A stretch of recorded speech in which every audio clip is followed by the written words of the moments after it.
The E36 BMW 3 Series is the very reason that BMW has the reputation of being the ultimate driving machine. A mildly tuned 1997 BMW 328i.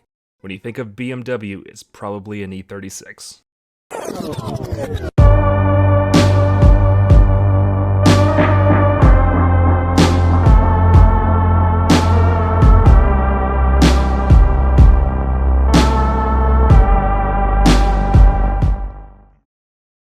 Here on Wookie Drives, I have been sorely lacking BMW content. I've driven an E93 M3, an E46 convertible, and the lovable and weird i3. Well, I'm proud to say that I've finally gotten the opportunity to drive another 3 Series, being this E36 sedan, or saloon if you're in England. The E36 3 Series is not only one of the perennial BMW 3 Series, it's probably the perennial compact executive car. The benchmark for all compact executive cars, and the bar for all future ones to be held to. The E36 not only ushered in the 90s for the brand, it rocketed BMW to the forefront for luxury and sport, and has put BMW in a place that many competitors are still chasing. This car is the reason why every time I talk about a compact luxury or executive car, I compare it to a 3 Series. I often talk about benchmark cars on this channel, but the E36 is the benchmark for the benchmark. The E36 is the third generation of the venerable 3 Series, introduced in 1990 for the 1991 model year in Europe, before coming to America in 1992. It would run until its replacement was introduced in 1998, but would slowly get phased out until the 2000 model year. Added to the traditional lineup of coupe, sedan, convertible, and wagon, there would be a 3-door hatchback 3 Series compact in 1994. Of course, there is a wide range of 4-cylinder and straight-six engines, ranging in size and displacement over the course of its nearly 10-year production cycle. The E36 was available in either 4-speed or 5-speed automatic, or a 5-speed manual. There was a 6-speed manual available in later M3 models, but those weren't available in North America. And of course, like all proper BMWs, power is sent to the rear wheels.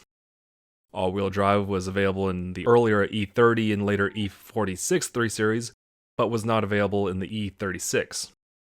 The big addition to the E36 over the E30 was the fact that it used a new multi-link Z-axle rear suspension, which was designed with rear toe-in to minimize oversteer. All of this is wrapped into a timeless design that rocketed BMW into the 90s. Gone were the hard angles of the 70s and 80s, in were the curves of the 90s. Like much of this car, I feel that this is possibly BMW's best work. Subtle and clean, like what you expect out of a German car. No wankery headlights and giant grills that look like the snout on a pig. This is what I expect a BMW to be. Reserved. Quiet. The type of car that does its talking on the track or street, not in a parking lot. But I'm not here reviewing modern 3 Series. I'm here to talk about the E36. Continuing inside, things continued to be reserved. Everything is simple and ergonomically right. Efficiently designed, as a good German car should be. And like all good German cars of the era, everything is built with a solid heft to it. Every switch and control felt like it was built with intent. The doors close with a nice solid oomph. This feels like a BMW that was made well before things started to get over-designed, complicated, and bloated. This theme continues out on the road. This is a 328i, not an M3.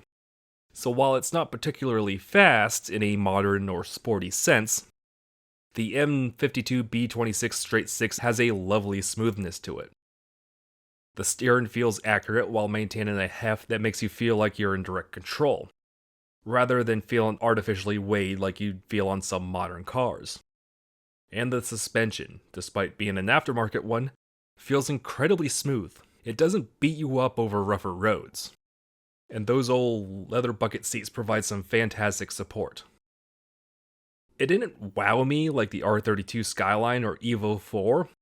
I think a revvier engine like that in the M3 would definitely elevate this to something near those levels, but it did have me sitting back and appreciating it for what it is. This is a car that's steeped with potential, and you can feel that potential driving it in the twisties. A car that's begging for more. It knows it's the mid-level highway cruiser in the lineup, but it's almost egging you to add on more. Just a little more, it's okay. Just a tad more and it'll be right. And that's the magic of the 3 Series. BMW has given the driver a fantastic base to work with. And that's why these cars have become as popular as they are amongst tuners and drifters alike. And that's the story of this car in particular. The current owner, Allman, found it for sale behind a race shop in Concord, North Carolina. His brother drifts an E36, so the initial thought was to use this one as the backup car for that car if it was ever to get totaled. But upon inspection, this car was incredibly clean and he couldn't bring himself to cut it apart. It did need a timing chain and guides, and eventually a head when he discovered that the head was cracked when he had it apart. The car came with an M3 bumper and European M3 headlights. But since getting it, he's done plenty to it, as it sort of evolved into his daily beater. KW V3 coilovers, Rotoform RSC wheels, he tuned by RK, new clutch and master cylinder, short throw shifter and bushings, Mishimoto steering wheel, every hose and coolant system component replaced with new, welded oil pump gear, welded diff, new front lower control arms with poly bushings, rear camber arms, solid rear subframe bushings, engine mounts, and while it did have a cold air intake when he purchased it, he did find an OEM replacement at a local pull-apart. The right side damage did come with the car. Apparently, before the previous owner had pulled it apart, they had hit a pole in a parking lot. But the rap by Jacob Sherman at Street Crimes Drift does cover much of it up, and personally, I didn't notice it until Allman pointed it out. And the said Mishimoto wheel came off a Project Ranger that he has. While initially intended on being a potential full-blown drift car for his brother, this car sort of evolved into his daily project car, as his previous daily, a lowered Chevrolet C3500 with a 454, was sort of too much truck for daily use. The 328i serves as a perfect bed for his tinkering and has proved to be a much better car to daily over that big old truck. He still has the truck, but it currently serves as its intended purpose as a hauler. There was a point where he was thinking about selling this car, as they've sort of become the new Nissan 240SX in the drift world as cheap rear-wheel fun. But prices for increasingly rare, defined, clean versions of these cars are creeping upwards, and where this car's chassis was so clean, he decided to sit on it and enjoy it for a while. I don't blame him. These cars were incredibly good from the factory, and are excellent starting points for tuning and customization as they're much simpler than more modern BMWs, while also offering an extensive aftermarket of parts. While the compact executive car had existed well before the E36 3 Series had come about, this car perfected the formula, and the entire premium car segment has been chasing them ever since. The E36 changed the game, and it showed the world that a premium small car didn't have to be a gussied up version of a cheaper car. Cadillac Cimarron. But even almost 30 years later, the E36 influence on the market is still felt today. We wouldn't have gotten the resurgence of Cadillac and their renewed focus on performance instead of focusing on being a rich old dude brand without this car. We wouldn't have had an arms race of German automakers that saw every generation of 3 Series, C-Class, and Audi A3 try to outdo the last.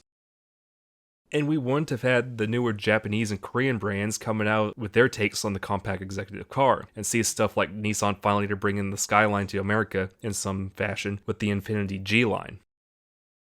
The E36 BMW 3 Series is the benchmark of all benchmarks, and they deserve all the love they get. A mildly tuned 1997 BMW 328i, just a fantastic tuner car all around. Have a good day, everyone.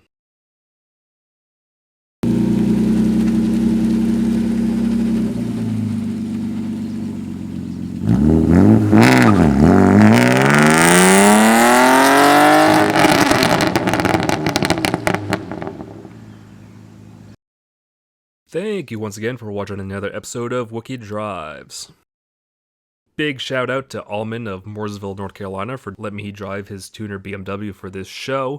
Apologize to him, as this was my last video recorded before my son was born, and it kind of sat on the back burner as my wife and I kind of delved into becoming parents for the first time and just getting into a routine. But thanks to Allman for being a good sport and being patient with me. If you have a car or truck you'd like to see on the show and happen to be in the Charlotte or Mooresville, North Carolina area, email me a submission of your car at wookiedrives@gmail.com. That's right, submit your car to wookiedrives@gmail.com. That's wookiedrives@gmail.com. Don't forget to give the video a like, drop a comment with some feedback. Any sort of interaction with this video really helps small channels like mine grow in the algorithm. Share with all your E36 BMW friends. And finally, don't forget to subscribe and hit that bell for notifications for more videos like these. Thank you so much for watching and have a good day.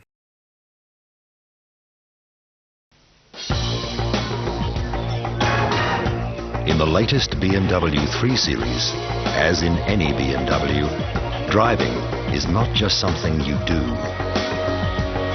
It's something you enjoy doing to perfection.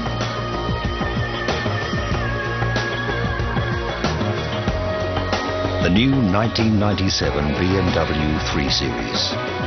Sheer driving pleasure.